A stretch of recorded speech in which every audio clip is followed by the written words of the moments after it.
Distinguished guests, ladies and gentlemen, let us please stand up for the national anthem Negaraku and maju bersama Bank Rakyat.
Thank you. Please be seated. Bismillahirrahmanirrahim. Assalamualaikum and a very good afternoon. Mr. Stefan Priesner, UN resident in Malaysia, UN resident coordinator in Malaysia, Yang Berbahagia Datuk Noripa Kamso, Yang Berbahagia Datuk Rosman, the Board of Directors of Bank Rakyat, the Sharia Committee of Bank Rakyat, the Board of Trustees of Yayasan Bank Rakyat, the Management Committee of Bank Rakyat, ladies and gentlemen. We are delighted for the opportunity today to gather and be enlightened by our second sustainable talk series titled Planet for the Future. We would also like to extend our utmost gratitude to our speaker, Mr. Stefan Priesner, for his time to be here today. Distinguished guests, ladies and gentlemen, to begin, let us grace today's talk with the recital of Doa by Ustaz Basri Abdul Rashid. Assalamualaikum warahmatullahi wabarakatuh. Bismillahirrahmanirrahim. Alhamdulillahi rabbil alamin. Wassalatu wassalamu ala asyrafil anbiya'i wal mursalin wa ala alihi wa sahbihi ajma'in. Kami menzahirkan kesyukuran kami kepadamu kerana dapat berhimpun pada petang ini. Mudah-mudahan majlis kami ini diridai, dirahmati olehmu ya Allah dan mencapai objektifnya ya Allah. Jadikanlah kami golongan yang produktif dan berkualiti, golongan yang berjaya melaksanakan tugas dengan sempurna dan berkesan. Ya Allah, hindarkanlah kami dari sifat lemah dan malas serta suka bertangguh-tangguh dalam menjalankan tugas. Ya Allah, berikanlah kami hidayah dan petunjuk dalam melaksanakan perintah-Mu dan jangan matikan kami dalam keadaan kami melanggar perintah-Mu. Ya Arhamar Rahimin, Ya Arhamar Rahimin, Ya Arhamar Rahimin, Fardij 'alal muslimin. Ya Allah, jadikanlah kami orang yang rajin, amanah, kompeten, berkeyakinan tinggi, berakhlak mulia dan orang yang bertakwa. Rabbana atina fid dunya hasanah wa fil akhirati hasanah wa qina adzaban nar. Wa sallallahu ala sayyidina Muhammadin wa ala alihi wa sahbihi wa sallam. Walhamdulillahi rabbil alamin. Assalamualaikum warahmatullahi. Thank you, Ustaz. Distinguished guests, ladies and gentlemen, without further ado, we would like to invite Yang Berbahagia, Datuk Noripa Kamso, Chairman of Bank Rakyat, to deliver her Tone from the Top opening address. Assalamualaikum warahmatullahi ta'ala wabarakatuh. Mr. Stefan Priesner, United Nations Resident Coordinator of Malaysia, Datuk Rosman Muhammad, Acting Managing Director of Bank Rakyat, Management Team of Bank Rakyat, and welcome to Professor Dr. Jeffrey Kappan. Is he here? It's not. Hi. Our guest of honor is actually sitting at the back. And ladies and gentlemen, Assalamu alaikum warahmatullahi ta'ala wabarakatuh, and a very good evening to all and every one of you. I'm supposed to be introducing the speaker and not speak too much and not take his space, but I would want to take the challenge by the MC who said that I should actually cover some message as tone from the top. We had this morning a discussion, a brainstorming, a brown bag, a conversation and an engagement between the consultant, Patton Global, and 60 of our business leaders. What interests me most was one of the confusion that equate BR25 with sustainability. Now, I would be concerned about that, and I would want you all to first understand that sustainability is not BR25.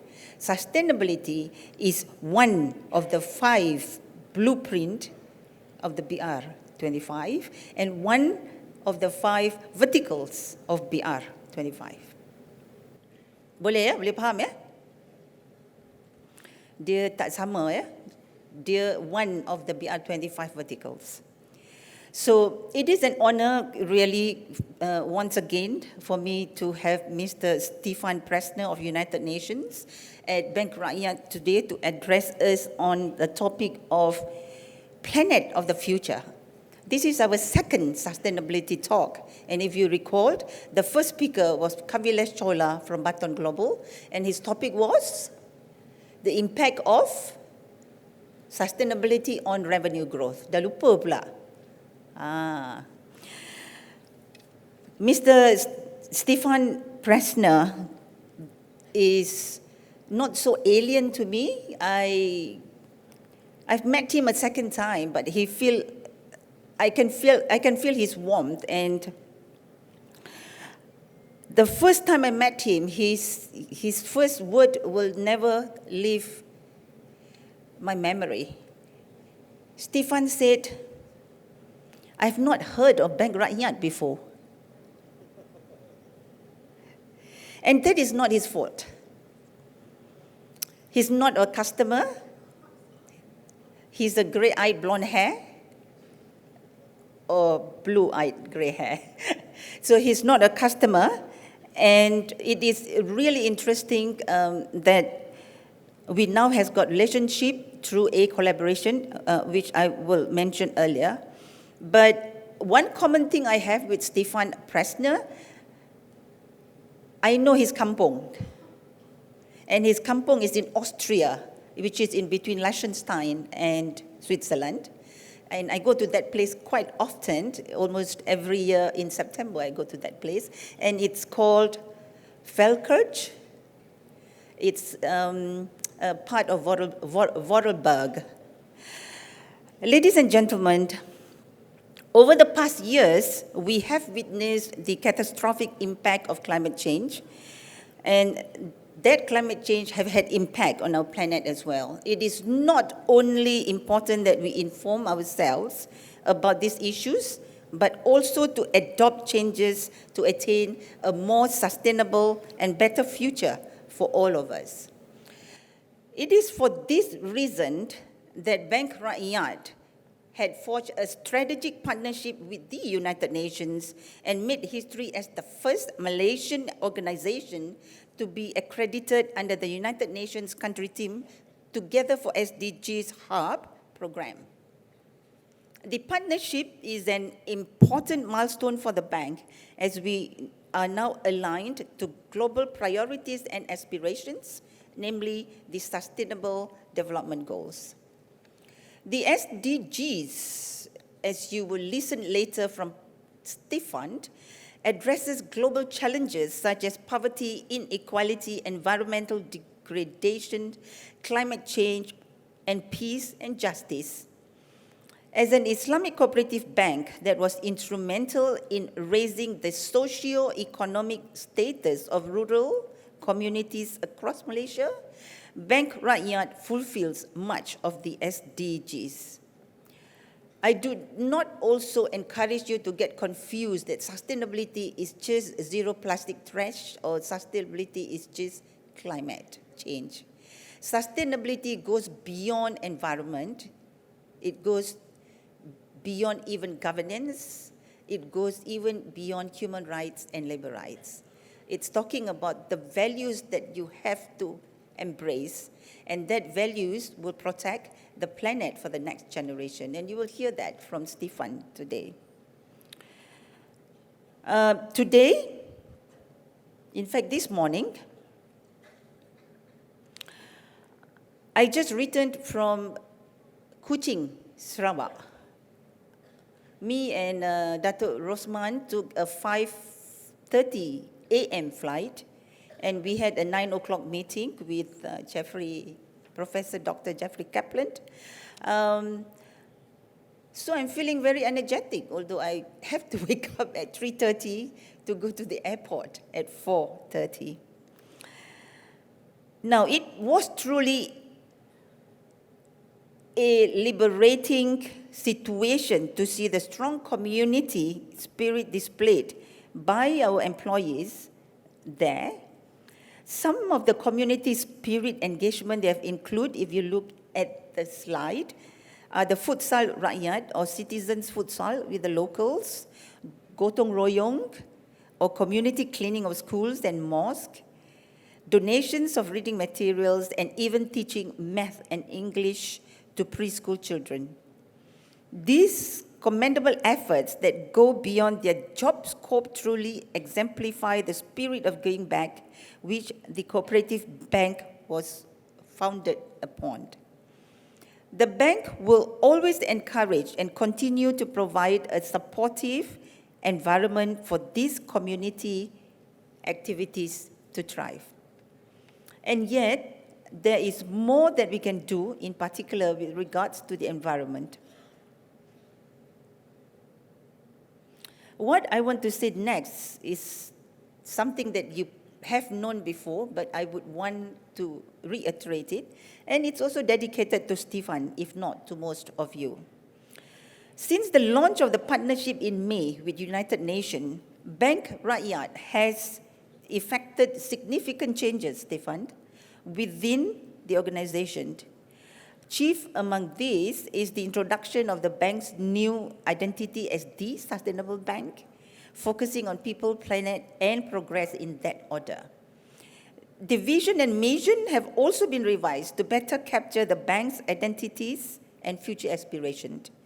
Our new vision, serving the community, nation, and planet, while our mission is to be a globally recognized catalyst for national development through a range of financial services rooted in financial values, community, and sustainability. So as we talk about serving the community, nation, and planet, the topic today, ladies and gentlemen, is very apt, and the topic is talking about planet for the future. One of our first initiatives is the banning of plastic bottle use in our office, the Zero Plastic Trash campaign, which began in June. I think this slide is over, please.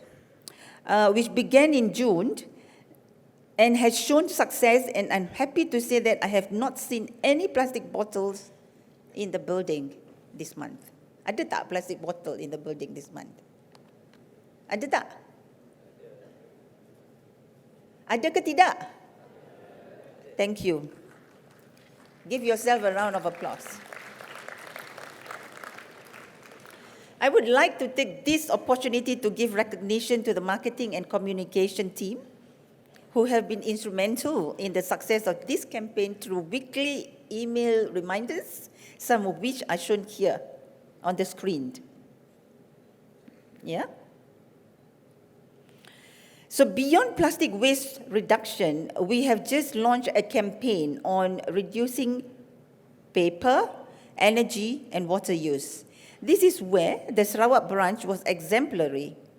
For the first time in the history of Bank Rakyat, we had a board meeting in one of the branches in Sarawak, and the board meeting was a paperless board meeting. Everything was done through a board pack.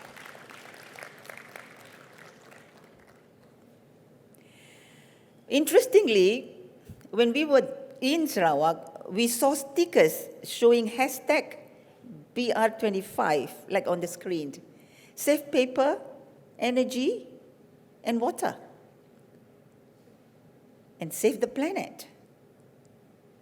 These are pasted at strategic areas such as the switches tabs and bins. There were even good toilet and powder room etiquette pasted in the toilets. We can laugh, but we Malaysians need it. And I would encourage all branches to feature something that is similar like this in the coming months. And finally, equally important, we have established the Sustainability Department.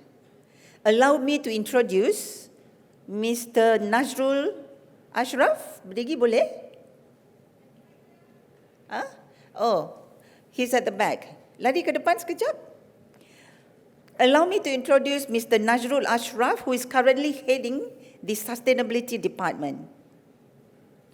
He is tasked with the development of doing a policy and procedures and a sustainability framework, and he will be overseeing the sustainability initiatives of the bank. So I hope you will give him your full support. Yang perempuan kena bagi lebih sikit. Okay? By the way, he's a medical doctor. And when a medical doctor takes over sustainability, the first etiquette for a medical doctor, what is it? Your patient first, right? Your patient first. In this case, it is the people first, which is, equivalent. And that is the rationale why we were looking for somebody with a medical background, because the sense of belonging towards people and emotion will contribute to the sustainability framework to be a lot more impactful. In fact, Dr. Rosman, our acting MD, has insisted that we establish a sustainability task force.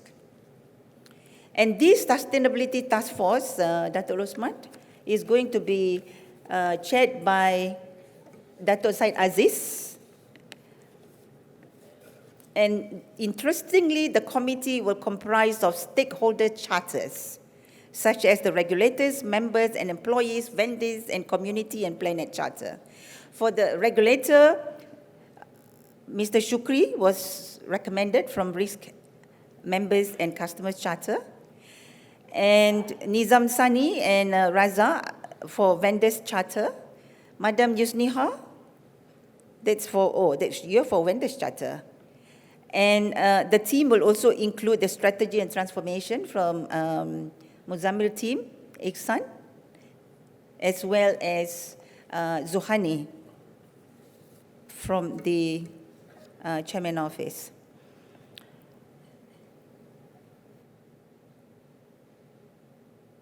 There are quick wins, as I discussed with Nazrul, and the quick wins he is focusing on is more on the immediate internal initiatives. We are not talking about collaboration yet. Kita nak buat dalam rumah dulu. Bila rumah kita dah siap, our house is in order, then only we would want to collaborate and have a bigger agenda for the nation. So one of the 5 or 6 initiatives internally that we could do, but I would actually suggest that you all reach out to either Dato Syed Aziz or Nizam Sani or the committee members that I mentioned earlier. One of the things we do is obviously what we are doing now, creating awareness and have a monthly sustainability talk like this. Second is to make sure, as Nizam do a facelift to the brand of Bank Rakyat, we will have the vision, mission, and the 17 SDGs in the lobby of our headquarters as well as in all the 147 branches. There will be a push to monitor and reduce resources such as water, electricity, and paper. He told me that he plans to incentivize this by running a competition between departments and branches. And I was told he is negotiating on a reward, which is quite lucrative. One of the other suggestions, which is also quick win, is looking at some of the meeting rooms that we are currently having. What is the name of the meeting room that is closest to your office? Apa nama bilik mesyuarat tu? Tak ada nama kan? So why don't we, this is also the same with the meeting room in the 34th and the 35th and the 36th floor. So why don't we name the room using the name of trees, using the name of fish? Maybe one of the rooms can be called Bilik Dugong. Kan? What other species do you want to conserve? Bilik turtle kan? Bilik kura-kura misalnya kan? Ataupun bilik pokok permata, for example. So all those are quick wins which we could probably implement as soon as possible. And I don't think it's going to run away from any realignment with what Batan Global, the strategic consultant, is going to do from standpoint of sustainability blueprint. And of course, when we talk about a building as large as this, Dato Syed Aziz is actually very interested to look at energy saving. You might want to explore thermal energy, solar energy, anything that reduces our cost is going to be giving a positive financial impact for us. So all this, ladies and gentlemen, is us conserving the planet for the future. To provide some context as to the gravity of this problem our planet is facing, allow me to share with you 2 sad stories and 1 quick story on Greta Thunberg. The first story is on Mariam, the second story is on Amazon rainforest, and the third is on Greta Thunberg. The first is on Mariam, baby dugong. It was just recently that the world was introduced by the plight of the orphaned baby dugong. Mariam and the frantic conservation efforts undertaken to save her, and you can see videos of marine biologists feeding her with milk and sea grass, caressing her, and even singing to her spread online, turning her into an internet stardom. Not even half a year later, Mariam was found dead. Sedih kan? The cause of her death is even more sad. She died of ingesting plastic waste. The tragic death of Mariam, the baby dugong, should be a wake-up call for us to reduce and manage the plastic waste properly. Dugongs, for those who are not familiar, are not the only marine mammals threatened by the buildup of plastics in the ocean. A whale that died in Thailand last year had 80 plastic bags in its stomach, and we had heard of too many instances of turtles dying due to ingestion of plastic bags floating in the oceans, which they mistook for their staple jellyfish. Plastic bag tu ada macam jellyfish sikit, betul kan? So it is estimated that about 100 million tons of plastic circulate in the ocean, killing more than 100,000 marine mammals every year. We can make a difference by minimizing our use of plastic in our lives, in particular, single-use plastics. You know, small acts like bringing your own reusable bags for shopping and bringing your own containers and buying food may seem inconvenient at first, but it goes a long way. And I do that. I have got plastic containers in my back seat in the car. So if I have to buy food, I use my own plastic containers. I washed it at home and I reuse it again.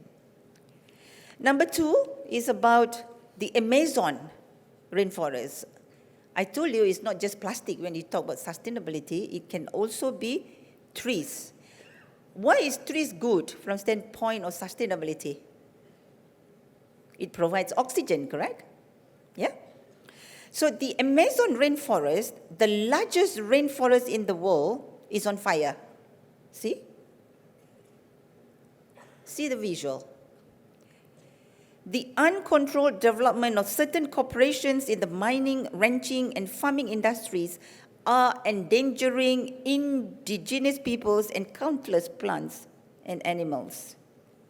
The Amazon is often referred to as the Earth's lungs, as it provides 20% of the world's oxygen. It's a resource we cannot afford to lose, particularly when we are in the midst of a climate crisis.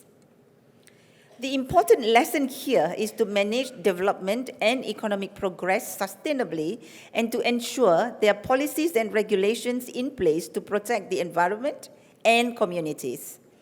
As a financial institution, we play a big role in incentivizing and financing companies to be sustainable and conscious of the impact to the environment, economy, and society. Thirdly, like I just said, it's not just plastic or fire or deforestation, but also we talk about carbon emission. The emission of carbon that comes when this morning I took a flight from Kuching to Kuala Lumpur, aeroplane emits carbon emission. So I just want you to remember I mentioned about Greta Thunberg's transatlantic sailing, and I want to share this with you. I believe by now most of you are familiar with the name Greta Thunberg. I have shared with you the story of this young and vocal climate change activist and her actions to raise awareness in the last sustainability talk. She doesn't believe in flying because when an aeroplane fly up in the sky, it will emit carbon emission. And that is killing, in a way, absorbing the oxygen or reduces the oxygen that you breathe. So the teenager, along with her father and a small team, has to be in United Nations Climate Action Summit in New York. But she lives in Sweden. If you don't take a flight from Sweden to New York, naik apa lagi yang boleh? Because you need to cross the ocean, correct? I was actually scratching my head what she's going to do. So she actually took a train from Sweden to Plymouth in England. A train is not as bad from standpoint of carbon emission. And she set sail from Plymouth, England on the 20th of August in order to arrive in New York in 2 weeks' time to attend the United Nations Climate Action Summit. The 3,000-mile journey spanning 2 weeks could have easily been a 10-hour plane ride, but Thunberg chose the zero-emission option, a 60-foot sailboat. The journey marks a new stage in the remarkable rise of the young Swedish girl who was unknown outside of her family and school until she started a climate strike last August and has now become the spokesperson for the global climate movement and its most recognizable face. Her voyage and her defiance of critics is an inspiration to me, and I believe it's also an inspiration to all of us. The whole idea of this trip is not to tell people to stop taking flights, but to suggest that there are always more environmentally friendly alternatives. And to quote Thunberg, she said, "Climate delayers want to shift the focus from the climate crisis to something else. I won't worry about that. I will do what I need." I cannot help but to admire the courage that she has in fighting for something she believes in, and more importantly, something that is very crucial to the world. In a way, we and the future generations are relying on the 16-year-old girl to fight for the world that we live in. We cannot let this brave young lady shoulder this burden to save our planet alone. We have to be equally responsible and play our part in ensuring the future generations inherit a hospitable and sustainable world. Sidang warga Bank Rakyat yang dikasihi sekalian. At this juncture of human history, every action matters. Your decision in the morning to use a reusable bag instead of plastic bag to carry your nasi lemak may just save a dugong. Our decisions to finance or incentivize clients that consider environmental and social impact may shift their behavior to adopt a sustainable mindset and also to avoid what is happening to the Amazon forest. And throughout all this, the little Greta Thunberg stand strong and have faith that our actions will bear fruit. You might have noticed by now that I am an admirer of Mahatma Gandhi. The last time I mentioned, Mahatma Gandhi said, "There's enough in this world for everybody's need, but not enough for everybody's greed." But another verse from Mahatma Gandhi, which I also would like to share with you today, is when he said, "Be the change you want to see in the world." So with that in mind, I hope you will open your minds and pay close attention to the talk by Stefan on the topic of the planet for the future. I believe this talk will inspire us to change towards protecting planet for the future. Salam BR25, wabillahi taufiq wal hidayah, wassalamualaikum warahmatullahi ta'ala wabarakatuh. Thank you.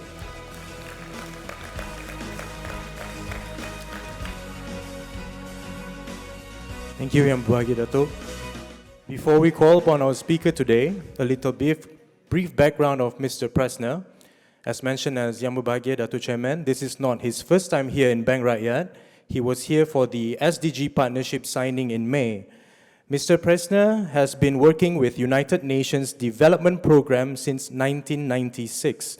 Before being assigned to Malaysia in 2017, he has led UNDP teams and programs in Uzbekistan, Bangladesh, Bosnia and Herzegovina, Nepal, Bhutan, and many more. He also holds 2 master's degrees in international relations and law. With no hesitation, we welcome Mr. Stefan Priesner to the stage. Good afternoon, everybody. How are you? How are you today? Selamat petang. So nice to be here in Bank Rakyat. And thank you so much, Dato' Noripa, to introduce my kampung. I've left my kampung long time ago, in the year 1993, and usually I'm only there for 1 or 2 weeks a year, so it was very nice to be reminded that you are there more often than I am. It's also a big pleasure to be here at Bank Rakyat, because you know, the charter of my organization, the United Nations, begins with the words, "We the peoples." So it's so nice to be here at the Bank of the People. We have something in common.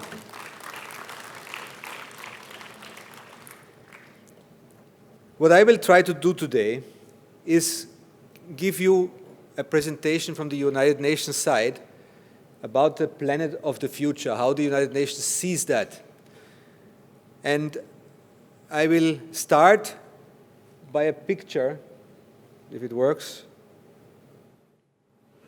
Seems to be something wrong, but no problem. I'm sure we will solve it. My first picture is a picture that is 51 years old. And maybe many of you have seen this picture. It is a picture of Apollo 8, one of the first excursions to the moon, taken by an astronaut called William Anders on 24 December 1968. And why I'm showing this picture is because I feel there is hardly anything more powerful than changing the perspective of our globe. On a day-to-day basis, we take the globe for granted. When we look up to the sky, it's difficult to understand how vulnerable this planet actually is. But from the perspective of the moon, you can see that in fact, Earth is only a tiny speck in space. And perhaps, surely never before, this tiny speck in space is being changed now by the impact of mankind. And the whole idea of the Sustainable Development Goals is to take care of our common home, because if we don't do so, then our next generation, our children's and children and grandchildren may have a much, much more severe fight to even survive on our planet. So I will talk on 5 issues today. I will first point out the case for the SDGs. Why did the Sustainable Development Goals, and I will call them SDGs in short, why did they come about? And why is there so universal agreement that this is the adopted world development framework until the year 2030? Then I will outline it. What are some of the special features? And I would like to thank Dr. Naripa for already doing part of the job, because you explained so nicely the concept of sustainability. So I will maybe bring a different perspective into that, but more or less it's about some of the same principles. Maybe I will look very briefly into SDGs in Malaysia, but I want to make the point, because you're all from the banking sector, obviously to make it perhaps also useful what this concept means for you in your day-to-day basis, and why is it important that banks and the private sector engage in this achievement of the Sustainable Development Goals. So let me begin by the first chapter, the case for the Sustainable Development Goals. I showed before Earth, photographed by space. Now this graph shows how dramatically in danger the globe is from environmental degradation. We heard about plastic, we heard about climate change. But this graph is a fascinating graph. It has a circle, a red circle, and this red circle is the planetary boundaries. And then you have different triangles, and these triangles show whether the environmental threats have already gone beyond the planetary boundaries, which means that without concerted action to rectify this environmental degradation, it will just get worse and worse. You have around 11 o'clock you have climate change, the triangle of climate change. You see that? And it has different colors. If you look at the right side, there is a timeline from the 1800s to now.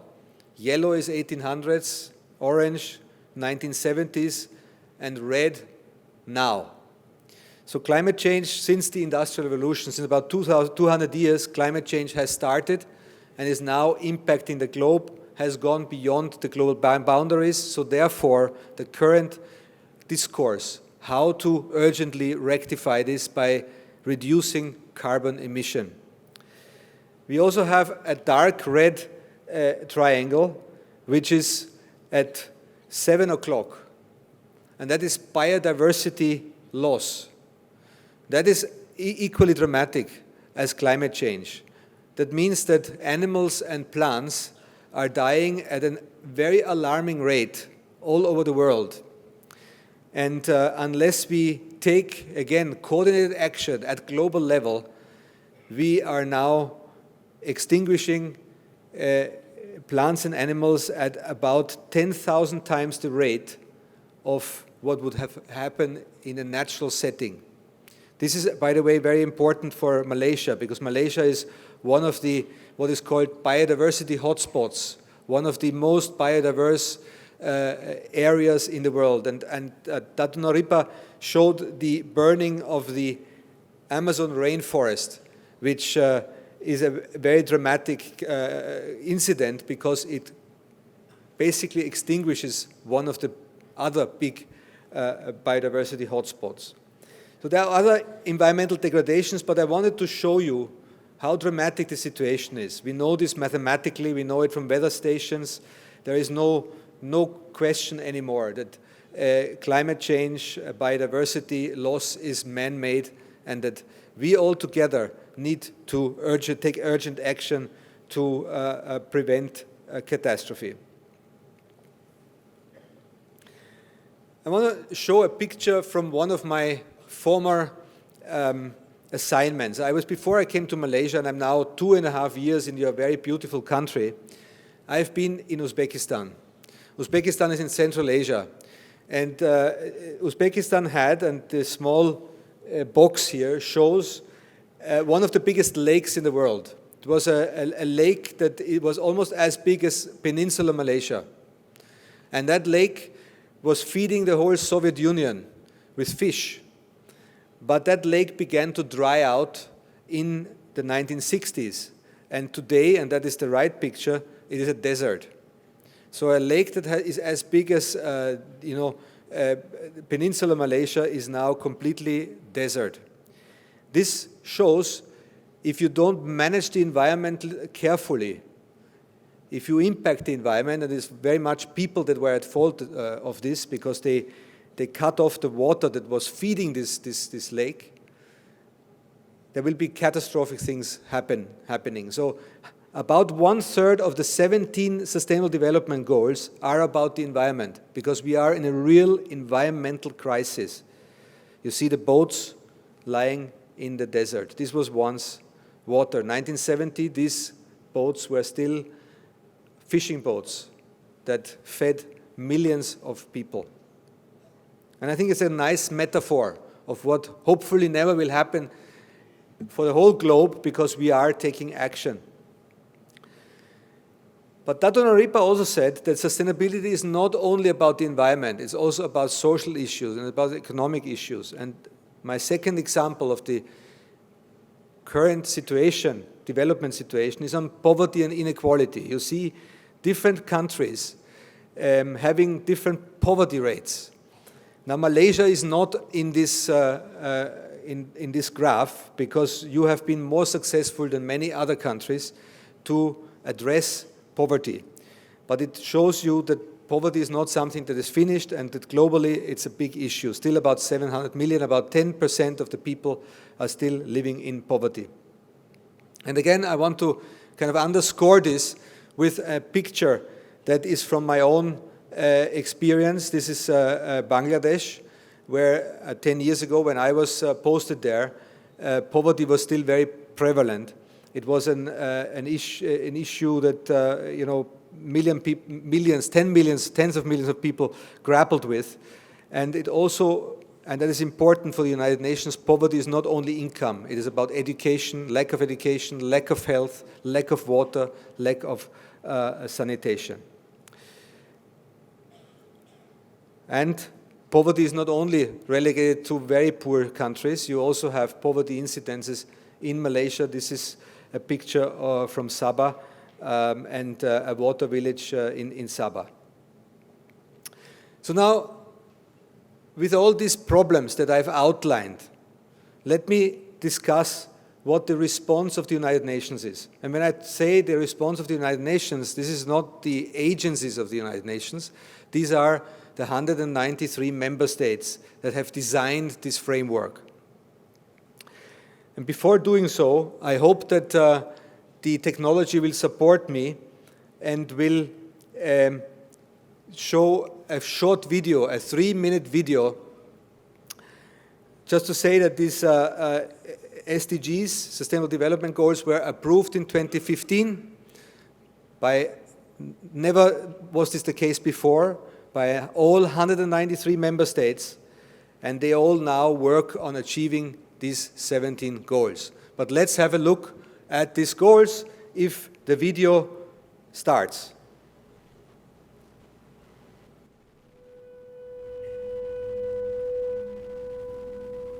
We can be. We must be the first generation to end extreme poverty. The generation Most determined to fight injustice and inequalities. The generation that saves the planet from climate change. And this is how it will get done. The global goals. a 15-year plan For everyone. Everywhere.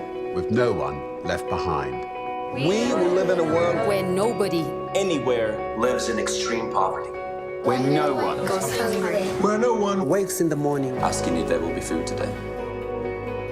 We will live in a world where no child has to die. Diseases we know how to cure. And where proper health care is a lifelong right for us all.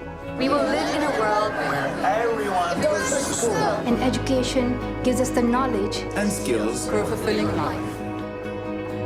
We will live in a world where all girls and all women have equal opportunities to thrive and be powerful and safe. We cannot succeed if half the world is condemned. We will live in a world where all people can get clean water And proper toilets at home, at school, and at work. We will live in a world where there's sustainable energy for everyone. heat, light, and power for the whole planet. Without destroying the planet. We will live in a world where economies prosper. A new wealth Lead to decent jobs. for everyone. And we will live in a world Where our industry, Our infrastructure and our Best innovations. Are not just used to make money, but to make all our lives better. we will live in a world Where prejudices and extremes of inequality are defeated. inside our countries, And between different countries. where people live in cities and communities That are safe, progressive, and support everyone who lives there. Where we replace what we consume. Planet where we put back. What we take out of the earth. We live in a world that is decisively rolling back from climate change. where we restore and protect the life in our oceans and seas. will restore and protect life on land. The forests, Animals. The earth itself. With peace between and inside countries. Where all governments are open. And answer to us for what they do at home and abroad. and the justice rules. With everyone equal before the law. where all countries and we their people. Work together. Partnerships of all kinds. To make these global goals a reality. These are the United Nations global goals. For sustainable development. Let's get to work.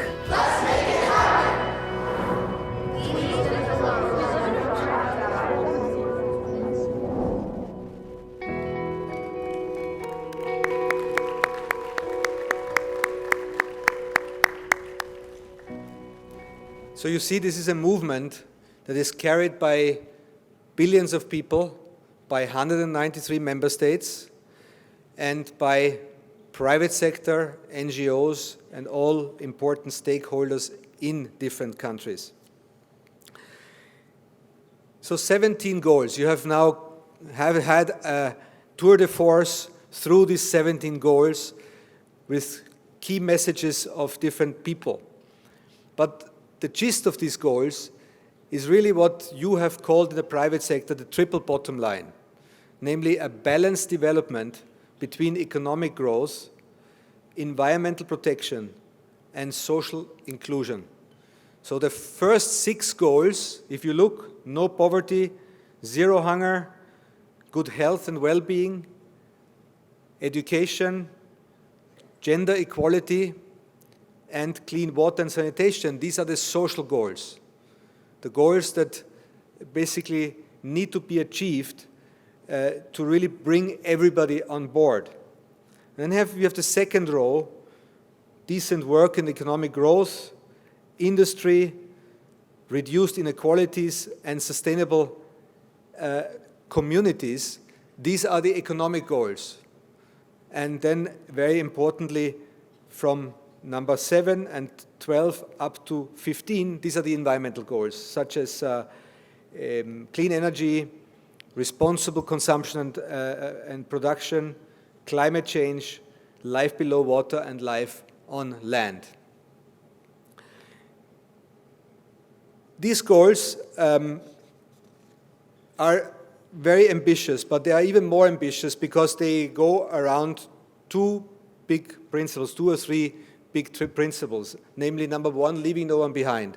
So it's not enough that we kind of have economic growth, but we need to bring everybody on board to really ensure that nobody kind of is poor or is hungry or has no water sanitation, no education, and so on. And secondly, as the principle of sustainability, which ensures that everything we are doing is not impacting negatively on the future. And I think I'm so proud to be here at a bank which has already kind of enshrined these principles. I want to close this section by a quote by my former Secretary General, Ban Ki-moon, who said, "There is no plan B because we don't have a planet B." So it's the only way forward. We don't have a planet B, and that's why there is no plan B. Now, every country has its issues with the SDG. There's no country, Sweden or Germany work on the Sustainable Development Goals, and so Malaysia has some issues. The issue is not about the average income anymore. It is about the pockets of poverty that we want to address. So in Malaysia, of course, while Malaysia is very developed in places like Kuala Lumpur, I have also been in low-cost flats in Petaling Jaya, where poverty is still prevalent. I've been in Sabah, where some communities don't have access to water or to electricity, and so on. So while Malaysia has done very well in comparison to other countries, Malaysia has done very well in terms of development and also in terms of inclusive development, meaning poverty reduction, there is still a long agenda to go.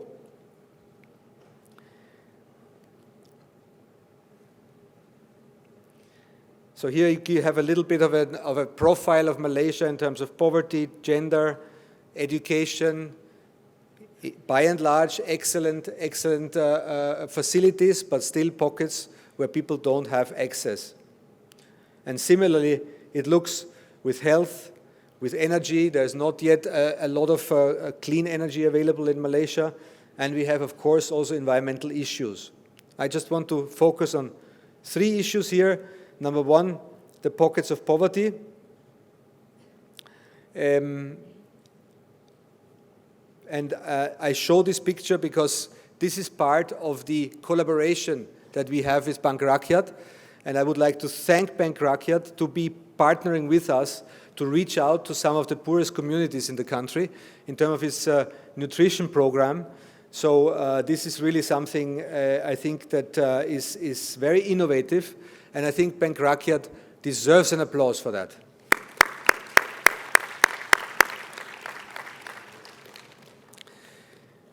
The second issue that I would like to highlight here is the issue of biodiversity. Yes, climate change is a huge issue, but Malaysia has a special place in terms of the globe, in its richness of biodiversity. I come from the the continent of Europe, and I have to travel 3,000 kilometers to have the same number of animals and plants as if I'm walking here somewhere in the forests for maybe 500 meters. That's how rich the rainforest is in terms of plant species and in terms of fauna species. And the third issue was already mentioned, the plastic issue. On the one hand, you have the biggest underwater biodiversity in the world because of your tropical seas. But on the other hand, of course, there is the plastic problem that will get worse and worse. And if you don't do something very quickly, by the year 2050, there will be more plastic in the oceans than fish. There will be more plastic in the ocean 2050 than fish. It's that dramatic. It's that dramatic. And I was recently in a country not very far away from here. I won't say which country it was. It was a beautiful, beautiful archipelago. I did a boat trip through this archipelago. Beautiful landscape.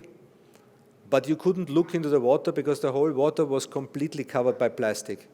And it was an ASEAN country, let's say it like this. It was not so far away from Malaysia.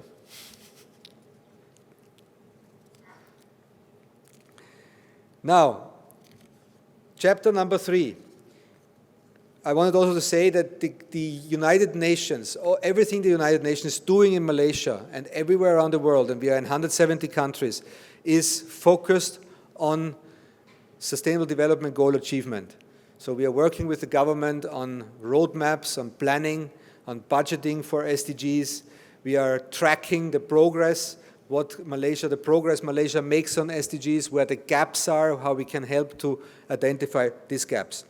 But this is government, and we are here with a private sector actor. So that's why I will quickly shift towards the role of the private sector.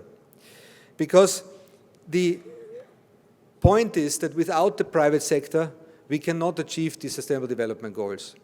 But let me start with a good story, and that is that the Sustainable Development Goals are a huge business opportunity because they open completely new industries for new jobs and for investment of about, we are estimating US dollar 12 trillion investments opportunities.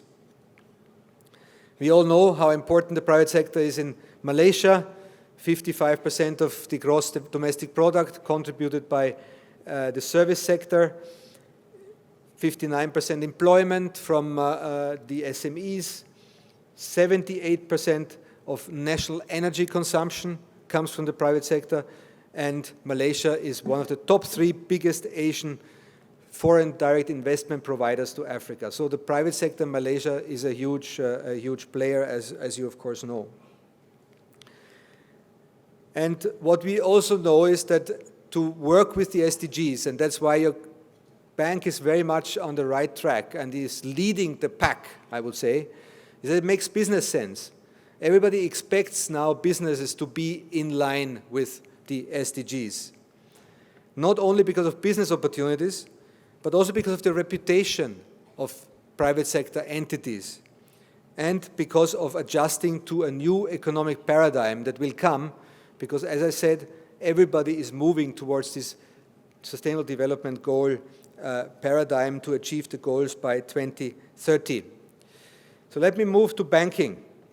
And you are all banking specialists, and I'm not a banking specialist, but I would like to give a few messages from the United Nations, how important we feel the banks are to make the Sustainable Development Goals happening. The importance has to do with the fact that SDGs need to be financed. And public financing through the government is by far not enough. We need a lot of private sector financing and private sector investments. Just to show you a graph, this is a graph with 4 different colors. The lowest part is the share of public sector financing.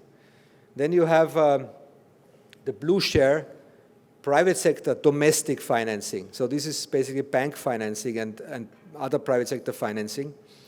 And then you have FDI, foreign direct investment, a little bit higher up, which means that most of it comes from domestic sources and the private sector financing is almost as important as the public sector financing for sustainable development goals. So banks are a key enabler. They will make the SDGs happen, or if they don't get engaged, they will not make it happen. It is important that banks promote new economic and business models. Business models and economic models that are in line with the SDGs and that are not basically in contradiction to the Sustainable Development Goals. That has to do with businesses that are sustainable businesses, that are contributing to sustainability, that are investing in clean energy, that are investing in social issues, and so on. And I think the banks can promote these goals, and Dr. Noripa has presented this so eloquently through many different paths, by financing, by providing innovative products such as inclusive financing products as banks, by doing yourself an alignment with SDG principles. What was mentioned by Dr. Noripa was that you are stopping to use single-use plastic. It's a fantastic model to basically be emulated. And that, of course, you focus your CSR on the issues that are aligned with the SDGs. So banks are key enablers. They first must help businesses transition away from practices that undermine the SDG goals. Of course, that doesn't go overnight, but I think it is important that there is an incentive system, new products basically created in the banking system that helps businesses move away from detrimental practices that are detrimental to the SDGs to practices that are in line with the SDGs. Second, banks must produce and promote sustainable practices through their own products, such as in financial inclusion. We know that many people in Malaysia are not yet covered by financing products, and banks obviously have a huge role in promoting this.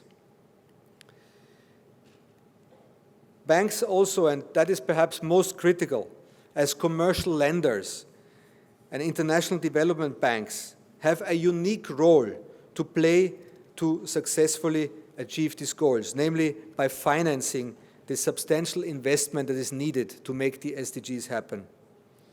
We are estimating the costs, as I said, 5 trillion, 7 trillion, other estimates are 12 trillion, and this money will have to come from banks. But it's important that banks introduce screening criteria, that they invest in the right businesses. And finally, it's important to get international investors on board to fund these goals. Again, banks are very essential to that. So you are really, I think, one of the very critical sector, probably the most critical arm of the private sector to really achieve the goals. And that's why I really can only commend the fantastic strategy that has been already drafted in the last few months, since I have had the pleasure and privilege to meet Dr. Noripa the first time. I can't recall that I didn't know Bank Rakyat, though. Of course I knew Bank Rakyat. But it's okay. I'm so glad that I meet all of you today. So how banks are doing this is in many different dimensions. And again, I think the slide that you presented in terms of the different interventions, governance, financial inclusion, very much in line with this slide. So from an economic responsibility point of view, we are talking about investment and financing with positive SDG impacts. We're talking about ethics of the highest standard that has to do with international and with internal ethics. And we're talking about the systematic integration and management of environmental, social, and governance risks. Also, I think, was part of the slide that was presented before. The same can be seen in the social responsibility side, and maybe this is a bit now too micro. We can do this in a second session. Civic responsibilities to for example,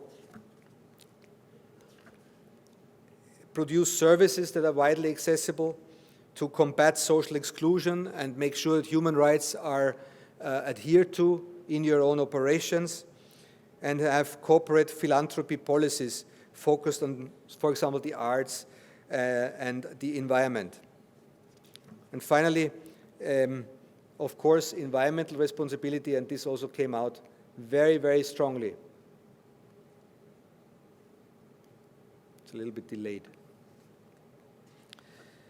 So I think what is happening here in Bank Rakyat is very much in the mainstream of what is happening globally with very advanced banks. I think that many banks are not yet that far. So I really would like to congratulate you for your leadership role in this and showing the way for others. And I want to finish by appreciating the partnership that has been formed with Bank Rakyat.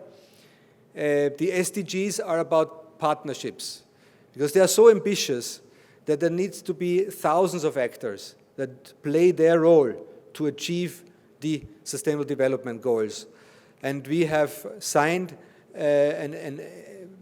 basically an agreement last time when I was here. As Dr. Noripa said, you are the first bank, the first actually partner in an endeavor that we are setting up, which is called Together for SDGs. This Together for SDGs will be launched on November 6th and 7th, when we will have a National Sustainable Development Goals Summit, which will be opened by Tun Mahathir. So this summit will bring together government, private sector, UN organizations, and NGOs to really create these partnerships to really achieve the goals. So my last goals are about this partnership. This is a photo from May on the partnership regarding the Sabah Sustainable Water Villages. And finally, I look forward to the partnership in the 2019 SDG Summit to be held on the 6th and 7th of November 2019, where Bank Rakyat, I think, can really play a lead role in line with the lead role that you're playing for sustainability in general. Thank you very much, and it is a pleasure. Questions, feedback, hello, complaints? Hello, good afternoon, Stefan. Good day. My name is Azahari. I'm from Corporate Communication Department. I have two questions today. The first one, looking at the uncertainty of the current emerging market, especially the trade war between United States and China, how can United Nations assist government bodies and corporate companies like us to improve our bottom line? The first question. The second question, last week, Malaysia was shocked with the report by Philip Alston, the UN representative to Malaysia, saying that the poverty rate is 15% instead of 0.4% reported by the government and international bodies. Based on your opinion, how can the local, based on your opinion, from the local landscape, how can financial services like Bank Rakyat can help reduce this poverty rate in Malaysia? Thank you. Thank you very much. Excellent questions. Very different in nature, a global question, a local question. Thank you. First of all, how can the UN mediate, in the trade war? Obviously, there are many discussions going on behind closed doors. It is in the nature of the UN that we usually don't brag about our results because the results are given to the member states. Now, I think the current trade war between US and China is very much kind of top-down led by US, and it may take time until everybody comes to their senses. I think the economy is already reacting, and I think therefore this may have to be rectified by the votership.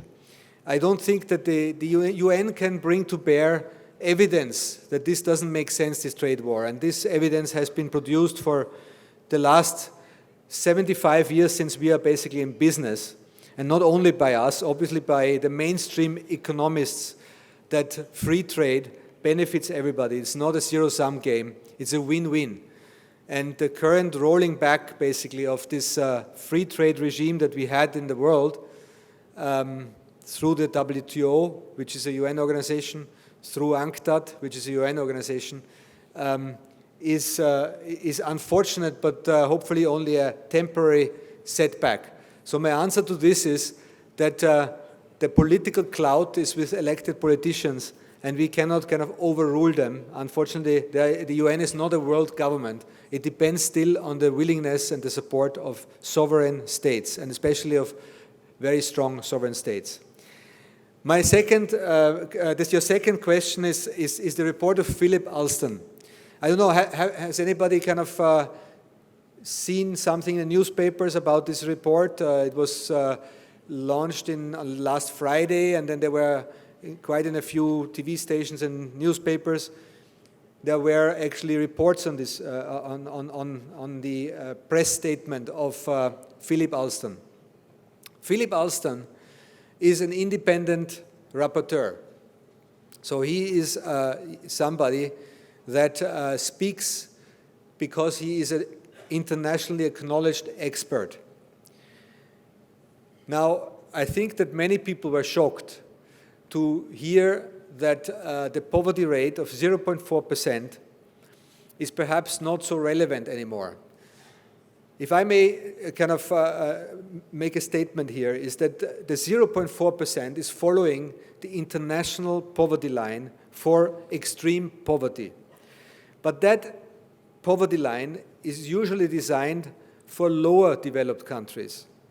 As countries like Malaysia are graduating from middle income status, and then they are expected to also bring the poverty line to make it a bit more ambitious. Because as Philip Alston pointed out, it's very difficult for a family of 4 to survive on 33 ringgits a day in the metropolitan area of KL. I think everybody would agree with that. But 33 ringgit for a family of 4 presently would not be captured by the poverty line, because that's 32 ringgit. And that's why the argument was, please rethink your poverty line, make it more meaningful in the context of a thriving state, of an economy that is almost on the threshold to become a developed state, and look at more developed countries to kind of fix your poverty line more ambitiously.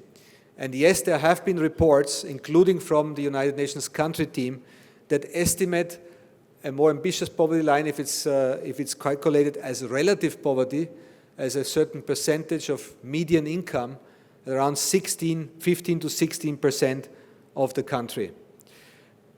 And once you have such a poverty line, then you can form new policies to address poverty. There are many, many ways you have to address poverty. Obviously, it has to do, as I said, with education, with health, with income substitution. But I think one of the very, very important elements is financial inclusion, is instruments that are available for the poor. Malaysia has a fantastic penetration of mobile devices. Everybody has, I think, almost everybody has a smartphone. So producing tools that are useful for this poor. So my recommendation would be to generate certain tools together in consultation with the poor, so that you as providers understand what would be used by some of them. And in fact, we do have one of our agencies in the country which is specialized on this very issue.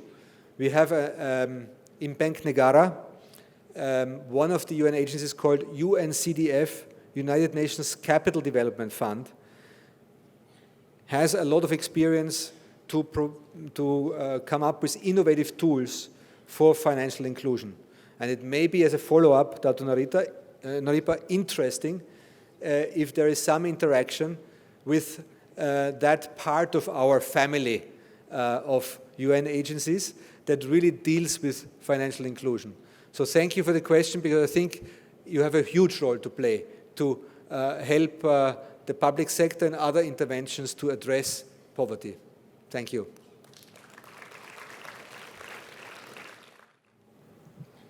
Good afternoon, Mr. Stefan. I'm Salwa from Cooperative Solution.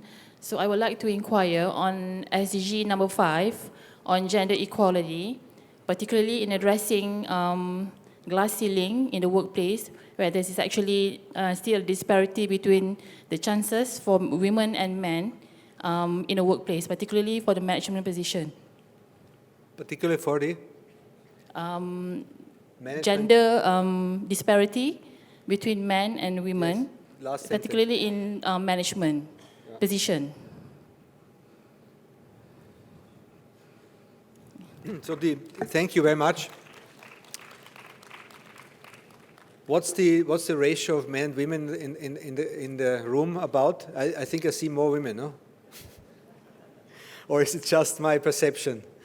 First of all, I have had the pleasure, I come from an organization, UN, that obviously, before promoting women's equality, we had to make sure that we have women equality ourselves. And in some countries, it's a real difficulty to achieve equality of women in the workplace because you have always a huge number of men applying and much fewer women. Now, in Malaysia is the first country where I am working in an office with about 80% of women, which testifies to the excellent educational achievements of women in Malaysia, and that you usually, at least in our case, very often come out as very strong candidates. So congratulations to that. SDG 5 is a hugely important SDG because the SDGs are about equity. And it is true that for structural reasons, and I say structural reasons because women are childbearing, very often women lose a significant set of years at the height of their professional years, which makes it very difficult to catch up afterwards. And that is why we think that affirmative action policies should be brought into place to provide accelerated career options for women to ensure that women reach the management state. I have myself experienced this in the United Nations. 10 years ago, we had the same problem. We had about 20% of women in the highest management echelons. And within 10 years, 2 consecutive Secretary Generals ensured that now it is 50-50.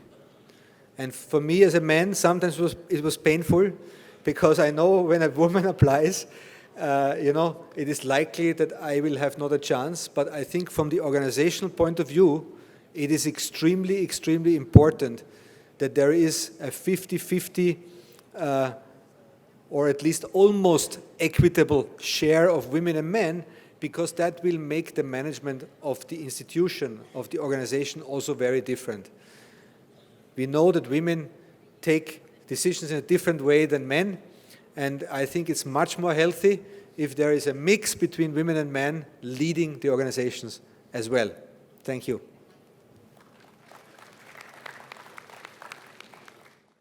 Good evening, Mr. Stefan. I have a last question, maybe. As you know, Malaysia is one of the biggest supplier of... a bit louder, please. Malaysia is one of the biggest supplier of palm oil in the world.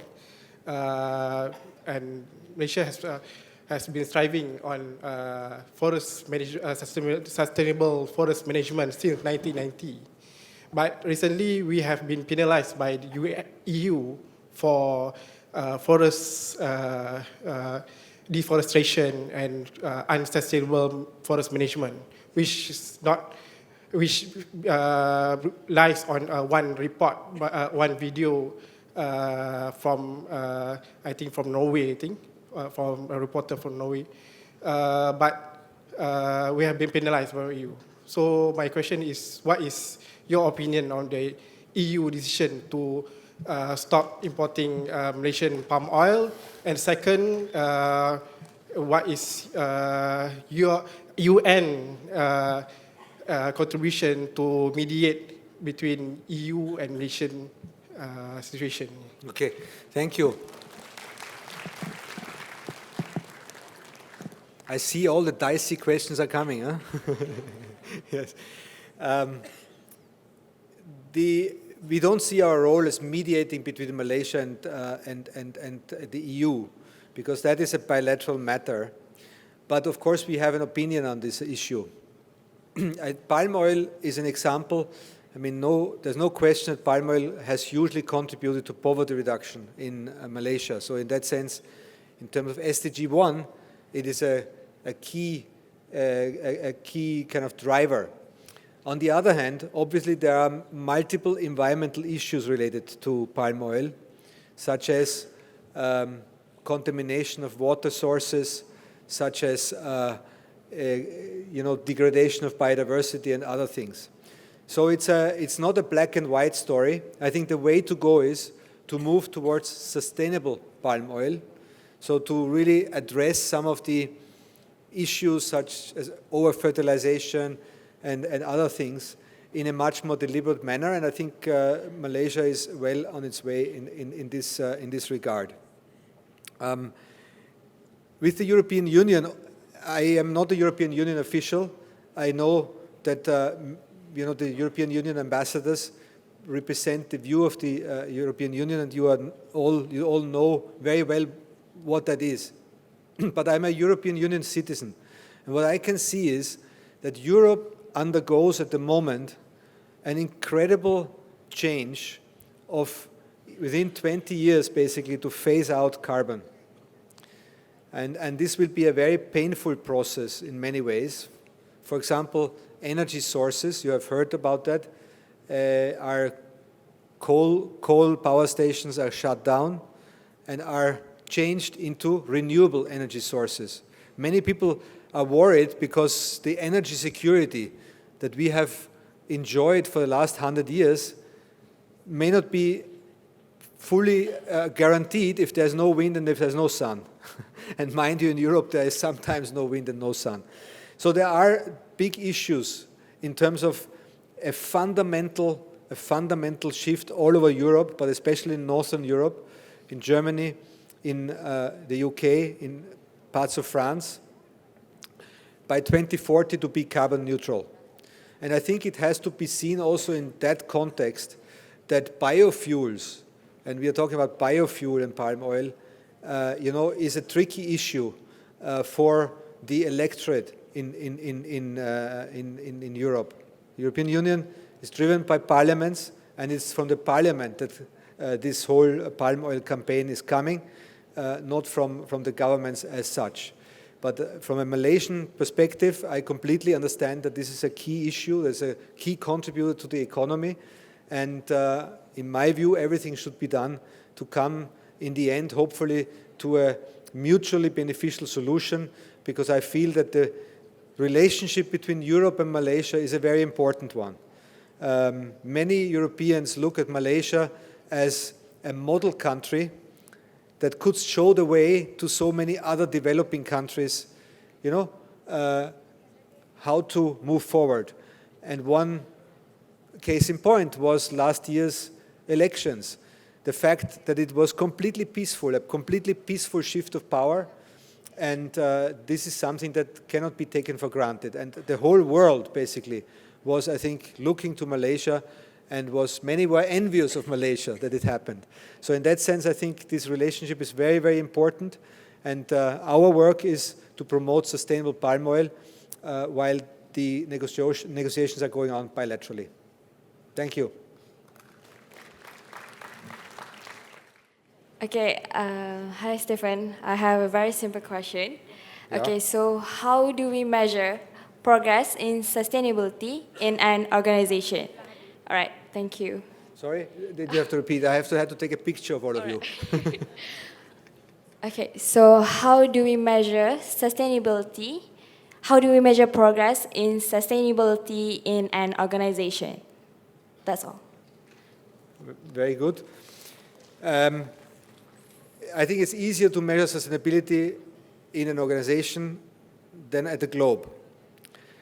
We are working to kind of put behind the 17 Sustainable Development Goals a very sophisticated indicator framework. And that indicator framework is available and may inspire some direction of measuring sustainability. But I think an organization is about understanding, where your organization has an impact and maybe a negative impact on the SDGs, where it can have a positive impact, then setting very specific targets. And I think I understand that your strategy 2025, I'm sure will have these targets in the sustainability pillar, and then breaking it down into indicators to measure progress. I very much appreciate your question, because any strategy, I think, is only as good as we can measure progress. Usually we have very good plans, but the implementation of plans is always the difficulty. But if there are indicators, maybe quantitative, maybe qualitative, both can be indicators.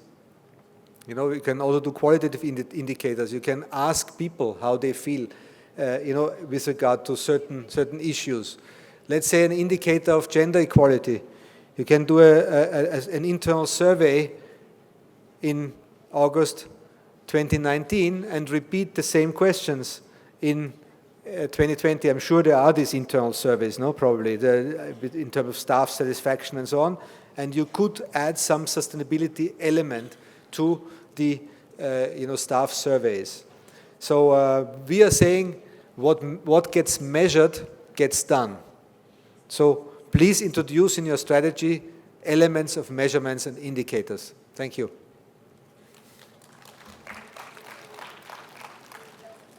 Hi, Mr. Stefan. Good afternoon. My name is Amirul. I'm from Transaction Cash Management Department. I have one question for you. As a bank that is focused on retail and personal financing, how can Bank Rakyat play a meaningful role in a sustainability financing? Thank you. But can you, the first half of the sentence, As a bank that is focused on retail and personal financing, how can Bank Rakyat play a meaningful role in sustainable financing? Thank you. That's a good question. I think it's a question more for a banker, but yes, of course, it's more difficult to focus, to kind of make a retail bank sustainable than, let's say, a big investor.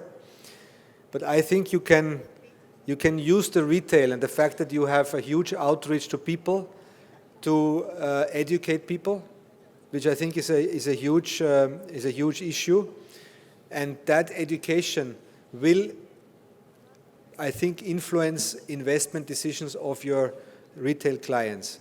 So that is, I think, one way. May I ask, is the whole business retail, or do you also have an investment banking branch or other branches?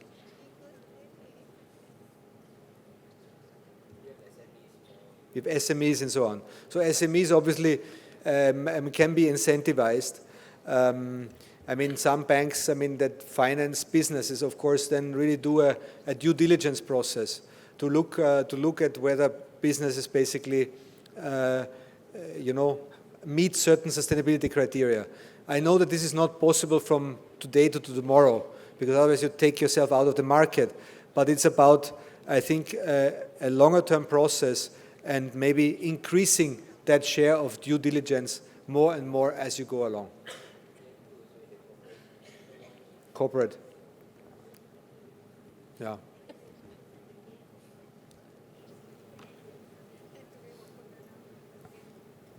Excellent. So you have a whole range of financial products and a whole range of clients. And I think you can have a huge role, including, as I said, very, very importantly, to link your financing with a certain sustainability educational focus. Hi, Stefan, sorry. My name is Yusniha from Property Services. I would like to get from you what is the main principle for sustainable development goals in banking perspective? The major principles that we can adopt. The main principle, I would say, if you really follow the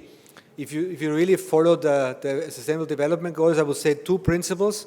One was discussed widely, and that's sustainability. Second principle, leaving no one behind, which means that you would have to think how you reach those that are excluded from financial products. If you keep these two principles in mind, leaving no one behind, and one branch of your kind of strategy, sorry? Leaving no one behind. Leaving no one behind. That is the single biggest principle of the Sustainable Development Goals. And I think the bank can, in a sense, incorporate this into your sustainability strategy. And the second principle is indeed environmental sustainability. These two principles also apply to the banking sector. There is no specific SDG framework for the banking sector yet. Okay. We would like to invite all the ladies and gentlemen who posed the questions just now to the stage to take a photo with Mr. Priesner. Just before that, before kita ambil gambar, yang tanya-tanya soalan tu, I think I want to take this opportunity, peluang ini for me to introduce someone, because we all know that we also on this BR25 journey, and then we are moving into phase 2. And this morning we had our consultant, the person who's going to help us. I thought it's great. I want to introduce that man from how do you pronounce it? Baton Global, you know, Baton Global. Because Jeff, when I'm in the US, they don't call me Rosman, they call me Razman. So we have Professor Dr. Jeffrey, and who's here, and maybe Jeff, you may want to come and say a few words, yeah? Just a few words. Yeah, just to say hello, because the whole crowd is here. Sure. So good afternoon, everyone. I am Dr. Jeff Kappen, one of the partners from Baton Global. We're a US-based boutique consultancy working with financial services firms worldwide out of a few different offices. And as everyone has said, we kicked off today with a great meeting with about 60 business leaders in the room. I want to echo what Stefan said: you can't manage what you don't measure. And so you will probably hear me say, how do you know if we are succeeding, many times over the next 4 months. What I would like to say in all sincerity is my team and I will be on site from now till December. And if you see us sitting at Gloria Jean's and you have an idea about BR25 you want to share with us, just come up and start talking. We'd love to hear from you. Incorporate your ideas. We are aiming to build the best and most executable plan we can. And we're partners with you in the BR25 journey. So for those who I've met, thank you for the hospitality. For those I haven't met yet, I look forward to talking with you. Thank you. Thank you, Jeff.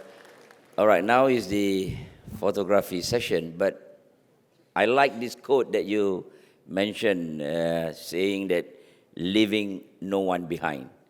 Now I'm challenging my team, before we even leave, before even we go out there in our business and not leaving anyone behind, let us ensure that in our BR25, in our sustainability journey on these SDGs, we are not going to leave any of our friends behind.